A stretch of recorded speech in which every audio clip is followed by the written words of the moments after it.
கண்ணுறங்கும் வேளை இருப்பு செய்திகளுக்காக ஷமீனா. முதலில் தலைப்புச் செய்திகள். ஏழைகளுக்கான சட்டங்களை நிறைவேற்ற விடாமல் எதிர்க்கட்சிகள் இடையூறு. கோவை கூட்டத்தில் பிரதமர் நரேந்திர மோடி குற்றச்சாட்டு. கெயில் எரிவாயு திட்டத்திற்கு உச்சநீதிமன்றம் அனுமதி. தலைவர்கள் விவசாயிகள் கண்டனம்.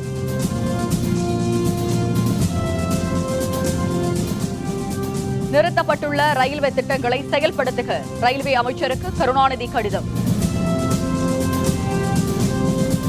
வங்கிக் கடன்களுக்கான வட்டி விகிதத்தில் மாற்றமில்லை. இந்திய ரிசர்வ் வங்கி அறிவிப்பு.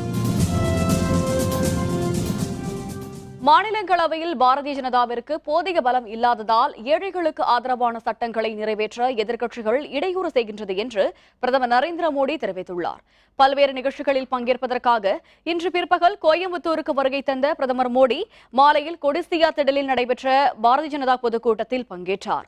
மத்திய அமைச்சர் பொன் ராதாகிருஷ்ணன், தமிழக பாரதிய ஜனதா தலைவர் தமிழிசை சவுந்தரராஜன் மற்றும் கட்சி நிர்வாகிகள், தொண்டர்கள் இதில் கலந்து கொண்டனர். பொதுக்கூட்டத்தில் சிறப்புரையாற்றிய பிரதமர் மோடி தமிழில் கோவை மாநகருக்கு வந்ததில் மகிழ்ச்சி என்றும், பிரதமரான பிறகு முதல் முறையாக கோவைக்கு வந்திருப்பதாகவும் குறிப்பிட்டு தனது உரையை தொடங்கினார்.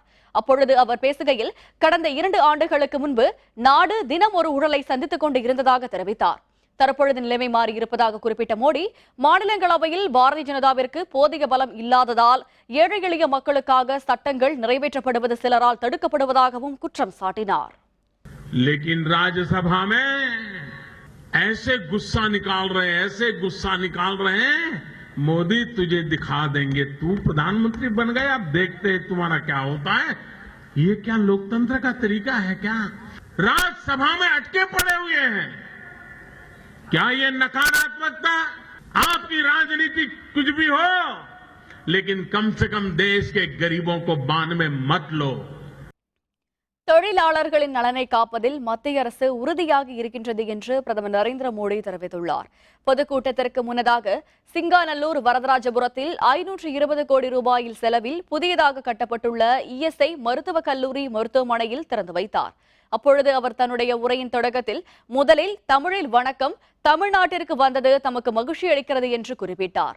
பின்னர் தொடர்ந்து பேசுகையில், காந்தி கொள்கைகளின் அடிப்படையிலேயே இஎஸ்ஐ மருத்துவமனைகள் செயல்பட்டு வருவதாகவும், இந்த திட்டத்தின் மூலம் 2 கோடி தொழிலாளர்கள் பயன்பெற்று வருவதாகவும் தெரிவித்தார். தொழிலாளர் நலச்சட்டத்தில் பல சீர்திருத்தங்களை மேற்கொண்டுள்ளதாக தெரிவித்த மோடி, இஎஸ்ஐ மற்றும் தொழிலாளர் நலச்சட்டங்களை விரிவாக்கம் செய்ய மத்திய அரசு திட்டமிட்டுள்ளதாகவும் தெரிவித்தார். மேலும் தமிழக அரசிடம் ஒப்படைக்கப்பட்டுள்ள கோவை இஎஸ்ஐ மருத்துவமனை சிறப்பாக நடைபெறும் என்றும் பிரதமர் நரேந்திர மோடி நம்பிக்கை தெரிவித்துள்ளார். வணக்கம்.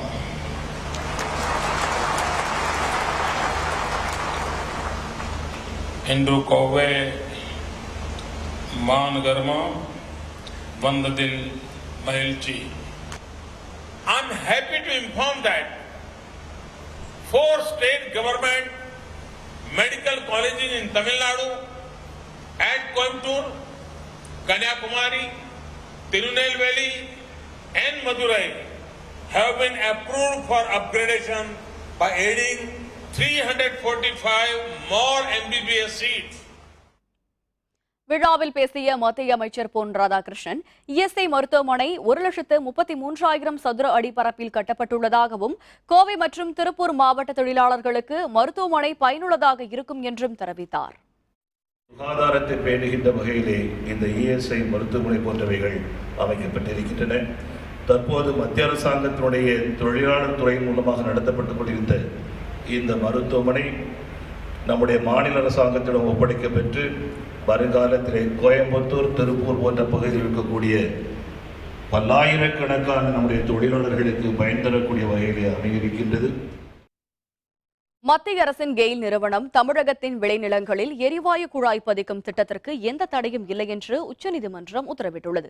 மேலும் கெயில் திட்டத்திற்கு எதிராக தமிழக அரசு தாக்கல் செய்த மனுவும் தள்ளுபடி செய்யப்பட்டுள்ளது. கேரளத்திலிருந்து கர்நாடகத்திற்கு குழாய் மூலம் எரிவாயு கொண்டு செல்லும் திட்டத்திற்காக தமிழகத்தின் 7 மாவட்டங்களில் எரிவாயு குழாய்கள் பதிக்க மத்திய அரசின் கெயில் நிறுவனம் திட்டமிட்டது.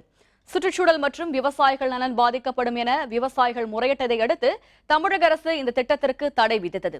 இது தொடர்பாக கெயில் நிறுவனம் தொடுத்த வழக்கில் தமிழக அரசின் உத்தரவை சென்னை உயர்நீதிமன்றம் ரத்து செய்தது. இதை எதிர்த்து தமிழக அரசு மற்றும் விவசாயிகள் சங்கம் சார்பில் உச்சநீதிமன்றத்தில் மேல்முறையீடு செய்யப்பட்டது.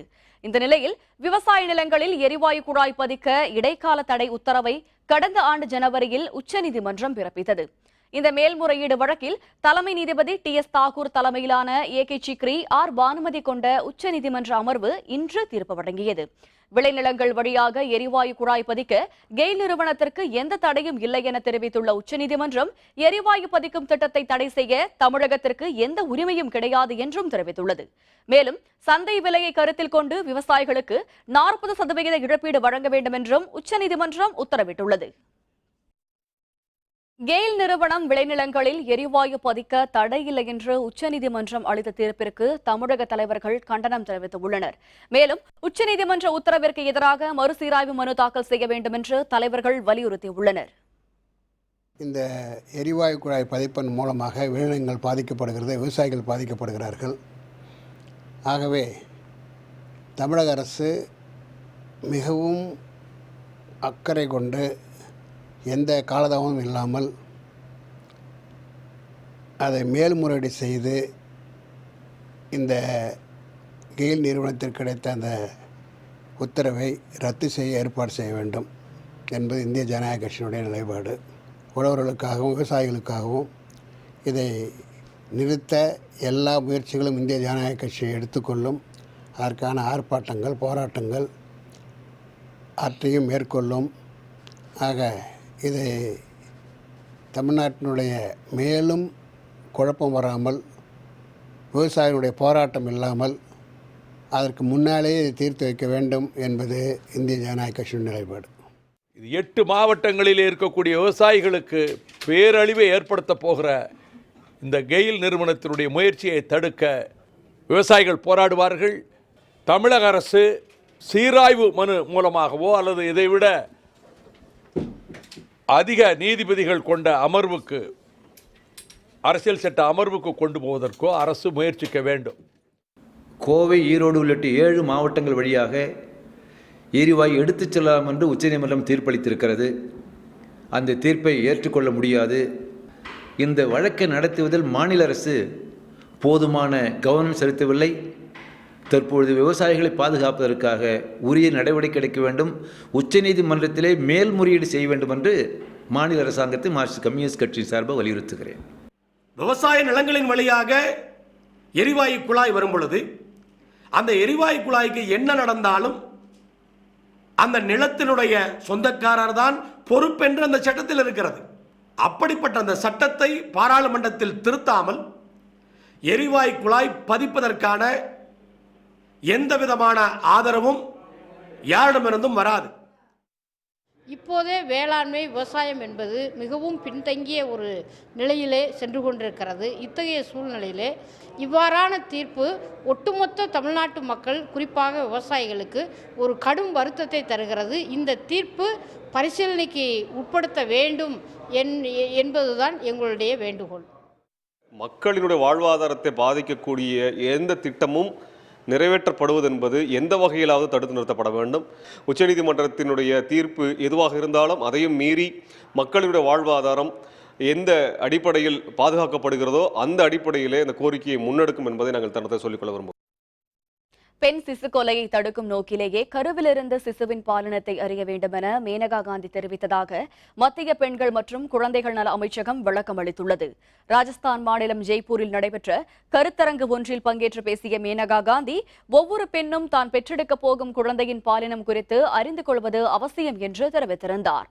ஒவ்வொரு கருவின் பாலினமும் கண்டறியப்பட்டு பதிவு செய்யப்பட வேண்டும் என்றும் மேலும் தெரிவித்திருந்தார். அவரது இந்த கருத்திற்கு காங்கிரஸ் கட்சியும் பெண்கள் ஆணையமும் கடும் கண்டனம் தெரிவித்தன.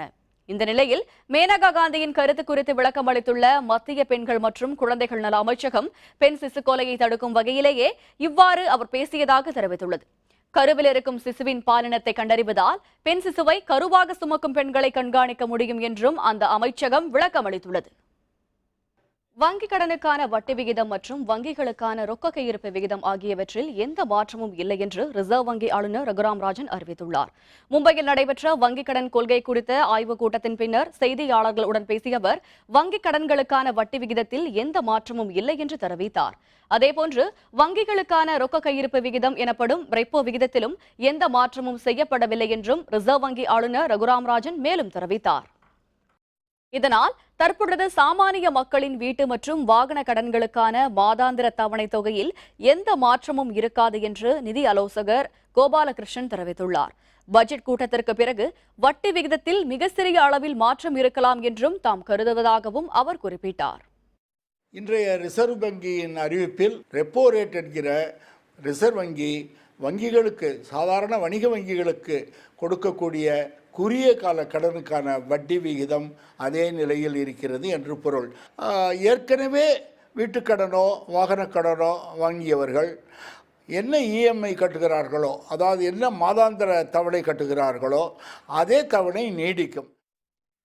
தமிழகத்தில் நிறுத்தப்பட்டுள்ள ரயில்வே திட்டங்களை விரைந்து நிறைவேற்ற வேண்டும் என மத்திய ரயில்வே அமைச்சருக்கு திராவிட முன்னேற்றக் கழக தலைவர் மு. கருணாநிதி வேண்டுகோள் விடுத்துள்ளார். இது தொடர்பாக மத்திய ரயில்வே அமைச்சர் சுரேஷ் பிரபுவிற்கு அவர் கடிதம் ஒன்றை எழுதியுள்ளார். ரயில்வேயில் புதிய கட்டமைப்பு வசதிகளையும் புதிய இடங்களுக்கு இணைப்புகளை வழங்குவதில் பல முயற்சிகளை எடுத்து வருவதற்காக ரயில்வே அமைச்சருக்கு தனது வாழ்த்துக்களை தெரிவித்துக் கொள்வதாக குறிப்பிட்டுள்ள கருணாநிதி, அதே நேரத்தில் தமிழகத்தில் செயல்படவிருந்த சில ரயில்வே திட்டங்கள் நிறுத்தப்பட்டுள்ளதாகவும் கடந்த பல ஆண்டுகளாகவே ரயில்வே திட்டங்களில் தமிழகம் புறக்கணிக்கப்படுவது வேதனையை தருவதாகவும் குறிப்பிட்டுள்ளார். சென்னை புறநகர் பகுதிகளில் போக்குவரத்தை எளிதாக்கும் வகையில் தொடங்கப்படும் என அறிவிக்கப்பட்ட பல புதிய திட்டங்கள் திரும்பப் பெறப்பட்டுள்ளதாக குறிப்பிட்டுள்ள கருணாநிதி, இதில் சில திட்டங்களுக்கான ஆரம்பகட்ட வேலைகளும் திட்டத்தை தொடங்குவதற்கான சாத்தியக்கூறுகள் குறித்த ஆய்வுகளும் முடிக்கப்பட்டுள்ளன என்று சுட்டிக்காட்டியுள்ளார்.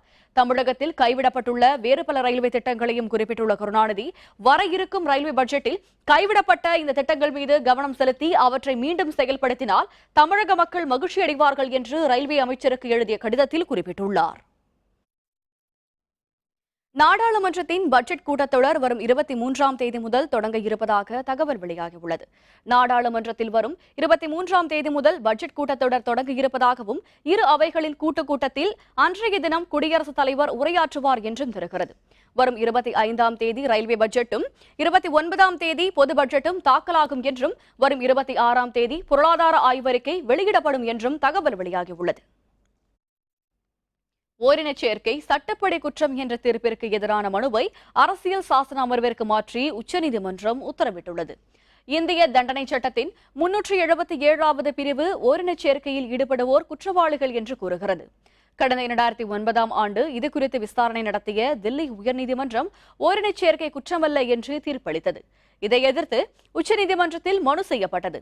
அந்த மனுவை விசாரித்த உச்சநீதிமன்றம் கடந்த 2013ஆம் ஆண்டு தில்லி உயர்நீதிமன்றத்தின் தீர்ப்பிற்கு தடை விதித்தது.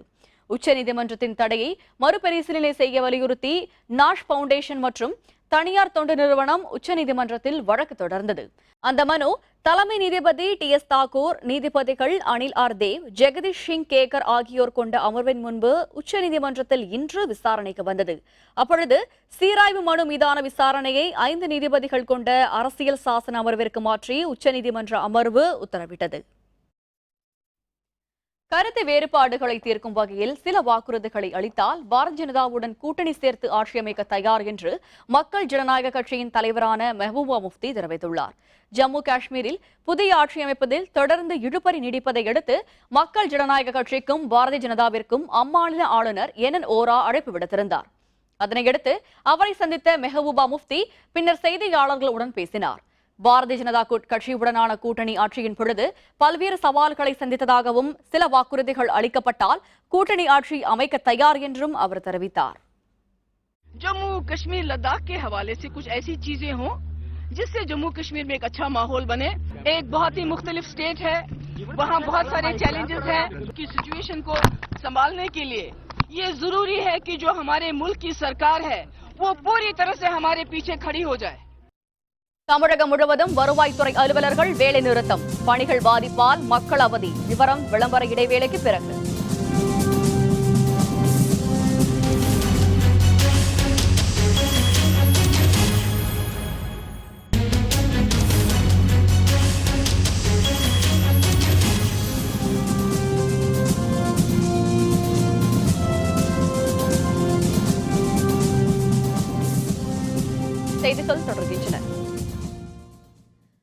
நிறுவனத்திற்கு அனுமதி அளித்தால் விவசாயிகள் பெரிதும் பாதிக்கப்படுவார்கள் என்று குறிப்பிட்டுள்ள 7 மாவட்ட விவசாயிகள் உச்சநீதிமன்றத்தின் தீர்ப்பிற்கு எதிர்ப்பு தெரிவித்துள்ளனர். உச்சநீதிமன்றத்தில் தமிழக அரசு மேல்முறையீடு செய்து கெயில் திட்டத்திற்கு அரசு தடை பெற வேண்டும் என்று விவசாயிகள் கோரிக்கை விடுத்துள்ளனர். உற்பத்தியினுடைய நலனையும் விவசாயிகளுடைய நலனையும் கருத்தில் கொண்டு முதல்வர் அவர்கள் உடனடியாக இதில் தலையிட்டு மீண்டும் மேல்முறையீடு செய்து உடனடியாக தடை உத்தரவு பெறப்பட்டால் ஒழிய இந்த விவசாயிகளை காப்பாற்ற முடியாது என்று இந்த நேரத்திலே தெரிவித்துக் கொள்கின்றேன். விவசாய மக்கள் எல்லாம் சேர்ந்து எங்களை எல்லாம் மண்ணில் போட்டு பறித்து மூடிட்டு அப்புறமேனா அது என்ன இது பண்ணணுமோ அதை பண்ணலாம். அதுக்கு முன்னே எங்கள் விவசாய மக்கள் நாங்கள் விட மாட்டோம். தடுத்து நிறுத்தி முடிஞ்ச வரைக்கும் போராடித்தேன். அப்படி போராடினாலும் எங்கள் உயிர் போனாத்தான் அவி எடுக்க முடியும் விவசாய நிலத்தை. அதுக்கு முன்னே அவியினால் எடுக்க முடியாது. ஏற்கனவே சமீபத்தில் 4-5 மாதத்துக்கு முன்னாடி ஆந்திர மாநிலத்தில் மிகப்பெரிய விபத்து ஏற்பட்டு பல உயிர்கள் சேதமாயிருக்கு. மேலும் பல ஆண்டுகளுக்கு அந்த இடத்துல எந்த விவசாயம் பண்ண முடியாது. பல நூற்றுக்கணக்கான தென்னை மரங்கள் அழிஞ்சிருக்கு. அது இப்படி ஒரு கண் முன்னாடி ஒரு சாட்சியம் இருந்தும் இந்த உச்சநீதிமன்றம் எதையும் கணக்கில் கொள்ளாமல் ஒரு தீர்ப்பை கொடுத்திருக்காங்க. இந்த ஆணையை அரசு உடனடியாக மறுபரிசீலனை செய்து சட்டத்தின் முன்பாக நல்ல தீர்ப்பையும் வாங்க வேண்டும் என்று கேட்டுக்கொள்கின்றோம். தமிழக அரசும் மத்திய அரசும் விவசாயிகளை வஞ்சிக்கின்ற ஒரு நிலையை இத்தோடு நிறுத்திக் கொள்ள வேண்டும் என்று கேட்டுக்கொள்கின்றோம். ஒரு விவசாய நிலத்தில் மையத்தில் கொண்டு சென்றால் அந்த விவசாய நிலம் முழுவதும் கடுமையாக பாதிக்கப்படும். எனவே இதை தடை செய்யப்பட வேண்டும். தமிழக அரசு மீண்டும் இதை அப்பீல் செய்து விவசாயிகளுடைய நியாயத்தை எடுத்து சொல்லி விவசாயிகள் பாதிப்பை உணர்த்தி இதை தடை செய்வதற்கு நடவடிக்கை எடுக்க வேண்டும். இந்த பகுதியிலே ஆழமான அதாவது ஆணிவேர் உள்ள மரங்களோ பயிர்களோ வைக்கக்கூடாது. அதற்கு அனுமதி இல்லை. இதை கடப்பதற்கும் அனுமதி இல்லை. இந்த நிலத்தில் கால் வைப்பதற்கும் அனுமதி இல்லை. இது மிகப்பெரிய பாதிப்பை உண்டாகும். இந்த குழாய் விபத்து ஏற்பட்டால் முதலிலே குற்றவாளியாக விவசாயிகளை சேர்ப்பதற்கு இதிலே சட்டம் வகுத்துள்ளார்கள். எந்த வகையிலும் இவர்களுக்கு விவசாயிகளுக்கு சாதகமாக இல்லை. வகையில் அவங்களை கைவிட்டுட்டு இன்னைக்கு விவசாயமும் சீரழிஞ்சு போய் இருக்கிற சூழ்நிலையில் அரசாங்கம் இப்படியும் ஒரு சீரழிப்பு என்பது இன்னைக்கு விவசாயிகளுக்கு ஏற்பட்ட மிகப்பெரிய கொடுமையாக நாங்கள் நினைக்கிறோம். அதுக்கு அரசாங்கம் மாற்று ஏதாவது செய்யணும். நீதிமன்றங்கள் இந்த தீர்ப்புகளை மறுபரிசீலனை செய்யணும்னு நாங்கள் கேட்டுக்கிறோம். ஏற்கனவே லட்சக்கணக்கான விவசாயிகள் தற்கொலை செய்து இந்தியாவிலே மடிந்து கொண்டிருக்கிறார்கள். தமிழ்நாட்டிலும் ஆயிரக்கணக்கான விவசாயிகள் அங்கங்கே தற்கொலை செய்து கொண்டிருக்கிறார்கள். இந்த நேரத்தில் இந்த மாதிரியான திட்டங்களை எல்லாம் தடுத்து நிறுத்த வேண்டும். இந்த மாதிரியான திட்டங்கள் தேவையற்றது.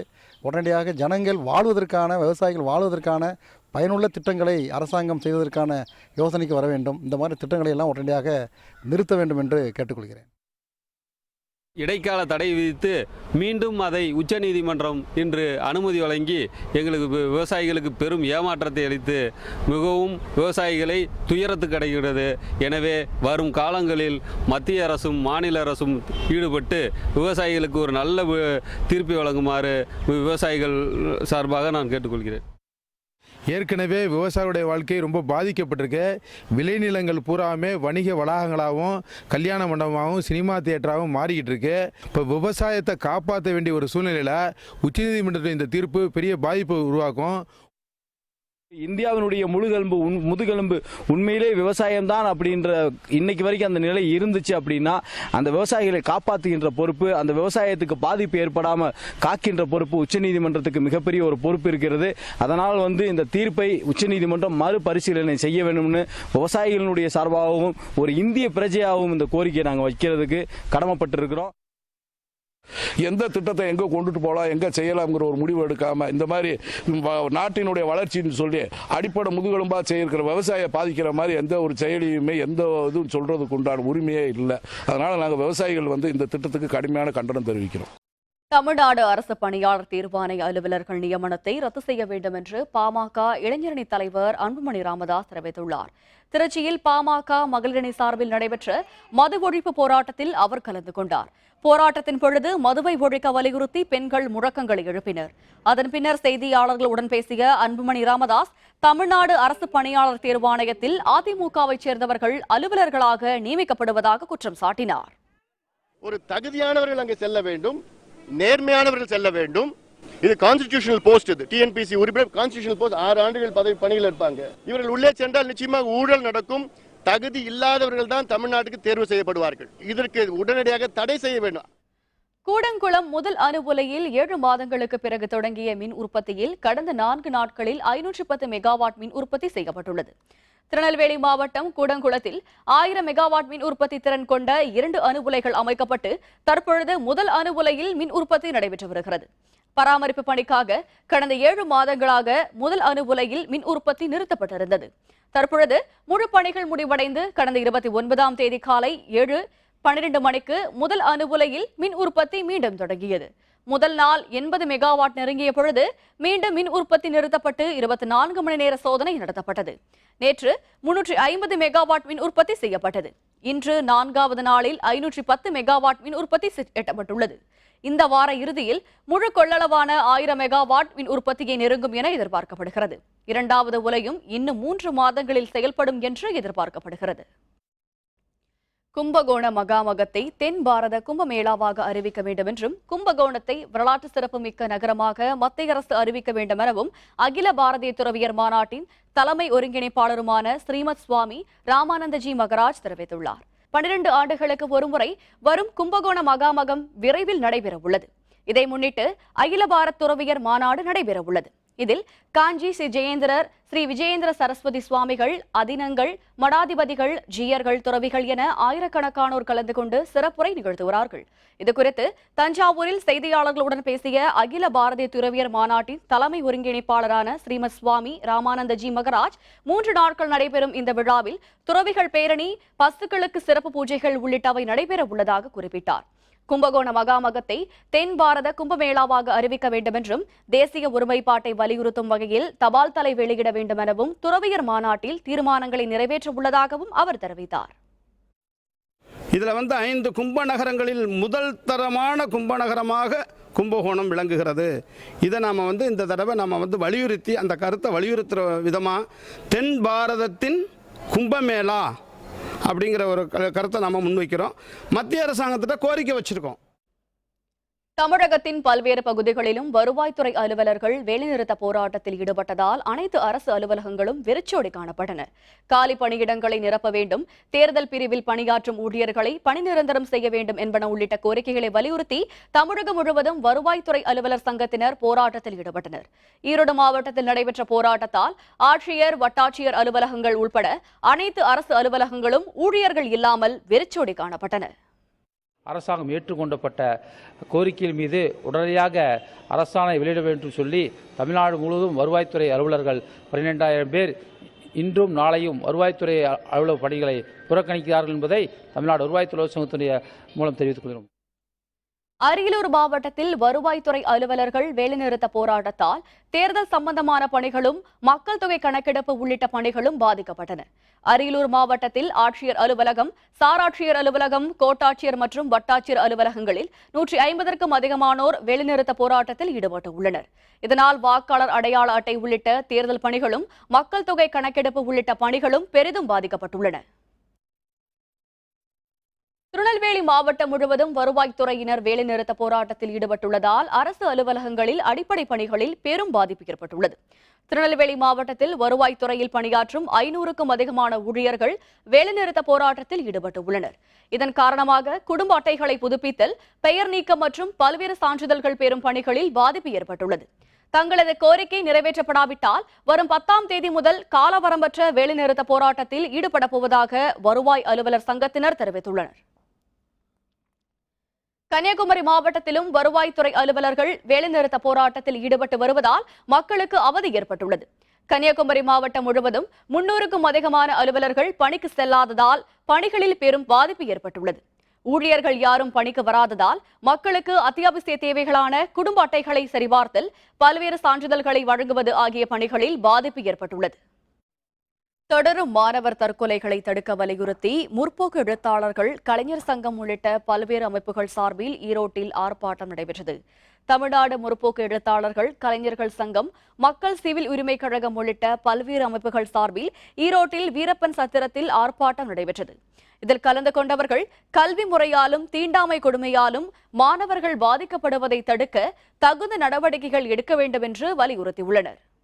விழுப்புரம் கல்லூரியில் அடிப்படை வசதிகள் கேட்டு போராடிய மாணவிகள் மர்மமான முறையில் உயிரிழந்ததற்கும் கண்டனம் தெரிவிக்கப்பட்டது. தலித் மக்களுக்கும் இதர பிற்படுத்த மட்ட மாணவர்களுக்கும் உரிய பிரதிநிதித்துவம் பல்கலைக்கழக அதிகார மட்டங்களில் கொடுக்கப்பட வேண்டும். வணிகமயமாதலின் காரணமாக உயர்கல்வி நிறுவனங்களில் மதவாதமும் சாதியவாதமும் அதிகார வர்க்கத்தினுடைய பின்னணியில் இருந்து மாணவர்கள் மீது திணிக்கப்படுவதை கண்டித்து இந்த ஆர்ப்பாட்டம் நடைபெற்று வருகிறது. திருவள்ளூர் அருகே இந்தியன் ஆயில் நிறுவன ஒப்பந்த தொழிலாளர்கள் தங்களுக்கு பணி வழங்க கோரி உண்ணாவிரத போராட்டத்தில் ஈடுபட்டனர். திருவள்ளூர் மாவட்டம் அத்திப்பட்டு புதுநகரில் உள்ள இந்தியன் ஆயில் நிறுவன எரிவாயு நிரப்பும் ஆலையில் 125 ஒப்பந்த தொழிலாளர்கள் பணி செய்து வருகின்றனர். இங்கிருந்து நாளொன்றிற்கு 140 லோடுகள் லாரிகள் மூலம் சென்னை, காஞ்சிபுரம், திருவள்ளூர் உள்ளிட்ட 6 மாவட்டங்களுக்கு சமையல் எரிவாயு சிலிண்டர்கள் விநியோகிக்கப்படுகிறது. லாரிகளுக்கு லோடுகளை ஏற்றுவது, இறக்குவது ஆகிய பணிகளை செய்து வந்த ஒப்பந்த தொழிலாளர்கள் தங்களுக்கு மீண்டும் பணி வழங்க கோரியும் அடிப்படை வசதிகள் மற்றும் சலுகைகளை நிர்வாகம் தங்களுக்கு செய்து தர கோரியும் இன்று உண்ணாவிரத போராட்டத்தில் ஈடுபட்டனர். நாங்கள் வேலைக்கு போக தயாராக இருக்கிறோம், எங்களை வேலைக்கு அனுமதிக்க வேண்டும், எங்களுடைய கோரிக்கைகளை பேசி தீர்க்க வேண்டும் என்று சொல்லி இந்த 132 தொழிலாளர்களும் இங்கே உண்ணாவிரதம் இருக்கிறார்கள். இந்த கோரிக்கை முடியும் வரை, இதில் தீர்ந்து அவர்கள் வேலைக்கு போகும் வரை இந்த போராட்டம் என்பது தொடரும். ஜூனியர் உலகக்கோப்பை கிரிக்கெட் மேற்கிந்திய தீவுகள் அணி வெற்றி. விவரம் விளம்பர இடைவேளைக்கு பிறகு.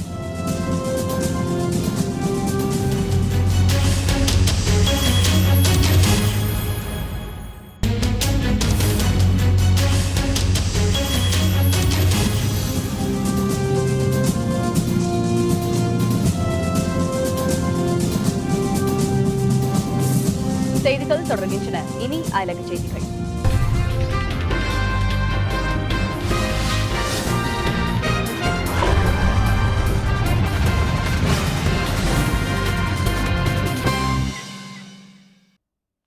சிரியா போன்ற நாடுகளில் ஆதிக்கம் செலுத்தி வரும் IS தீவிரவாதிகளை முற்றாக ஒடுக்கும் வரை நேச நாட்டு படையினர் இணைந்து போராட வேண்டும் என்று அமெரிக்க வெளியுறவுத்துறை அமைச்சர் ஜான் கெர்ரி வலியுறுத்தியுள்ளார். நேசப்படையில் இடம்பெற்றுள்ள 21 நாடுகளின் முக்கிய தலைவர்கள் மற்றும் பிரதிநிதிகள் பங்கேற்ற ஆலோசனைக் கூட்டம் இத்தாலியின் தலைநகர் ரோமில் நடைபெற்றது. இதில் கலந்து கொண்டு பேசிய அமெரிக்க வெளியுறவுத்துறை அமைச்சர் ஜான் கெர்ரி, லிபியாவில் தேசிய அரசு அமைக்கும் பணிகள் ஒருபுறம் நடைபெற்று வரும் நிலையில் அங்கு IS தீவிரவாதிகளின் அச்சுறுத்தலுக்கும் இடம் இருப்பதாக தெரிவித்தார். மனித குலத்திற்கே அச்சுறுத்தலாக இருக்கும் IS தீவிரவாதிகளை முற்றிலுமாக ஒடுக்கும் வரை நேசப்படையின் சோர்ந்து விடாமல் போராட வேண்டும் என்றும் ஜான் கெர்ரி கேட்டுக்கொண்டார். Through sufficient effort by everybody, with continued military, financial, and humanitarian contributions by the members of this coalition, I'm absolutely confident, I have no doubt, we are going to degrade and destroy Daesh.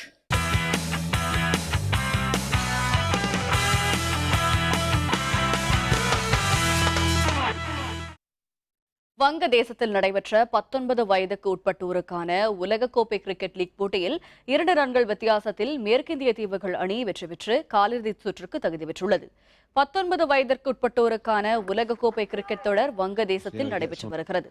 இதன் 23வது league போட்டியில் C பிரிவில் உள்ள அணிகளான Zimbabwe மற்றும் மேற்கிந்திய தீவுகள் அணிகள் மோதின. சிட்டகாங் நகரில் உள்ள ஜூஹார் அகமது சௌத்ரி திடலில் நடைபெற்ற போட்டியில் டாஸ் வென்ற ஜிம்பாப்வே அணி பந்து வீச்சை தேர்வு செய்து நிதானமாக விளையாடி மேற்கிந்திய தீவுகள் அணி நிர்ணயிக்கப்பட்ட 50 ஓவர்கள் முடிவில் 9 விக்கெட்டுகள் இழப்பிற்கு 226 ரன்கள் எடுத்தது. அதனையடுத்து 227 ரன்களை வெற்றி இலக்காக கொண்டு களமிறங்கிய ஜிம்பாப்வே அணியின் தொடக்க வீரர் ஸ்னைடர் 52 ரன்கள் அடித்து நம்பிக்கை அளித்தார். கடைசி விக்கெட்டுக்கு ஜோடி சேர்ந்த மடிக்குமு நகரவாயினை வெற்றியை நெருங்கிய பொழுது எதிர்பாராத வகையில் நகரவானின் விக்கெட் பறிபோனது. அதனையடுத்து 2 ரன்கள் வித்தியாசத்தில் ஜிம்பாப்வே அணி தோல்வியை தழுவியது. நீலகிரி மாவட்டம் கேத்தியில் பள்ளி மாணவ மாணவியர் பங்கேற்ற மாநில அளவிலான செஸ் போட்டிகள் நடைபெற்றன. உதகமண்டலம் அருகே உள்ள கேத்தியில் அமைந்திருக்கும் தனியார் பொறியியல் கல்லூரியில் நடைபெற்ற போட்டிகளை மாவட்ட ஆட்சியர் சங்கர் தொடக்கி வைத்தார். நீலகிரி மாவட்டத்தில் முதல் முறையாக நடைபெறும் பள்ளி மாணவிகளுக்கிடையேயான இந்த போட்டியில் 15 மண்டலங்களைச் சேர்ந்த மாணவ மாணவியர்கள் கலந்து கொண்டனர். 300க்கும் அதிகமான மாணவ மாணவியர்கள் கலந்து கொண்ட போட்டியில் ஒவ்வொரு பிரிவிலும் முதல் 3 இடங்களை பெறுவோர் தேர்வு செய்யப்பட்டு மாநில அளவிலான போட்டிக்கு அனுப்பி வைக்கப்பட உள்ளனர். 4 பிரிவுகளாக பிரிக்கப்பட்டு அனைத்து மாணவர்களும் இதில் பங்கு பெற ஏற்பாடு செய்யப்பட்டுள்ளது. ஒவ்வொரு மண்டலத்திலிருந்தும் 24 மாணவ மாணவிகள் ஒவ்வொரு மண்டலத்திலிருந்து வந்திருக்கின்றார்கள். மாநில அளவில் இறுதிப் போட்டியாகும். இதில் ஜோனல், டிஸ்ட்ரிக்ட், டிவிஷன் இப்போட்டிகளில் வெற்றி பெற்று ஸ்டேட் லெவலில் இது முதன்முறையாக நீலகிரி மாவட்டத்தில் நடைபெறுகிறது. புதுச்சேரியில் இன்று தொடங்கிய தேசிய அளவிலான சப் ஜூனியர் கூடைப்பந்து போட்டியின் லீக் சுற்றில் முதல் ஆட்டத்தில் தமிழக அணி வெற்றி பெற்றுள்ளது. தேசிய அளவிலான சப் ஜூனியர் கூடைப்பந்து போட்டி புதுச்சேரியில் உள்ள இந்திரா காந்தி உள் விளையாட்டு அரங்கில் இன்று தொடங்கியது. வருகிற 8ஆம் தேதி வரை நடைபெறவுள்ள இந்த போட்டியில் சிறுவர் பிரிவில் தமிழகம், புதுச்சேரி, கேரளா உள்ளிட்ட 24 மாநிலங்களைச் சேர்ந்த அணியும், சிறுமியர் பிரிவில் 23 மாநிலங்களைச் சேர்ந்த அணிகளும் பங்கேற்க உள்ளன.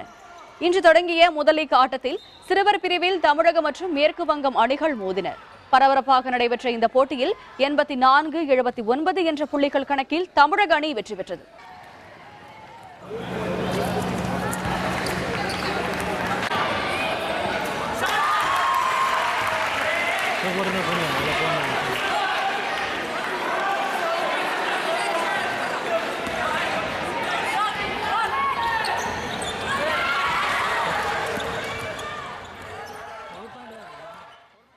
அதேபோல் சிறுமியர் பிரிவில் நடைபெற்ற லீக் ஆட்டத்தில் தமிழகம் மற்றும் ஹரியானா அணிகள் மோதின. இதில் 80-46 என்ற கணக்கில் தமிழக அணி வெற்றி பெற்றது. மறைந்த முன்னாள் பிரதமர் ராஜீவ்காந்தியின் பேத்தியும் பிரியங்கா காந்தியின் மகளுமான மிரையா வதேரா ஹரியானா அணியில் கலந்து கொண்டு விளையாடினார். இதனால் உள் விளையாட்டரங்கம் முழுவதும் காவல்துறையினர் பாதுகாப்பு பணியில் ஈடுபட்டிருந்தனர். இன்று தொடங்கிய முதல் சுற்று லீக் போட்டியில் சிறுவர் மற்றும் சிறுமியர் என 2 பிரிவிலும் தமிழக அணி வெற்றி பெற்றது குறிப்பிடத்தக்கது.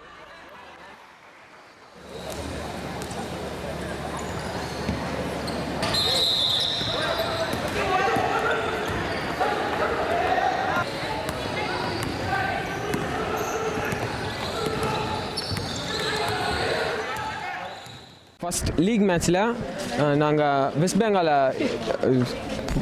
எதிர்கொண்டோம். அதில் 84 நாங்களும் 79 79 அவங்களும் எடுத்தாங்க. அதில் நாங்கள் 5 பாயிண்ட் வித்தியாசத்தில் அவங்கள ஜெயித்தோம். இனிமேலும் வர மேட்ச்சில் நாங்கள் ஜெயிச்சு இறுதிப் போட்டிக்கு செல்வோம் என்று நம்பிக்கை கொடுக்குறோம். மீண்டும் தலைப்புச் செய்திகள். ஏழைகளுக்கான சட்டங்களை நிறைவேற்ற விடாமல் எதிர்க்கட்சிகள் இடையூறு. கோவை கூட்டத்தில் பிரதமர் நரேந்திர மோடி குற்றச்சாட்டு. கெயில் எரிவாயு திட்டத்திற்கு உச்சநீதிமன்றம் அனுமதி. தலைவர்கள் மற்றும் விவசாயிகள் கண்டனம். நிறுத்தப்பட்டுள்ள ரயில்வே திட்டங்களை செயல்படுத்துக. ரயில்வே அமைச்சருக்கு கருணாநிதி கடிதம். வங்கிக் கடன்களுக்கான வட்டி விகிதத்தில் மாற்றமில்லை. இந்திய ரிசர்வ் வங்கி அறிவிப்பு. இத்துடன் வேந்தரின் கண்ணுறங்கும் வேளை இரவு செய்திகள் நிறைவடைந்தன. மீண்டும் நாளை காலை 8 மணிக்கு இளங்கதிர் காலை செய்திகளில் சந்திப்போம். வணக்கம்.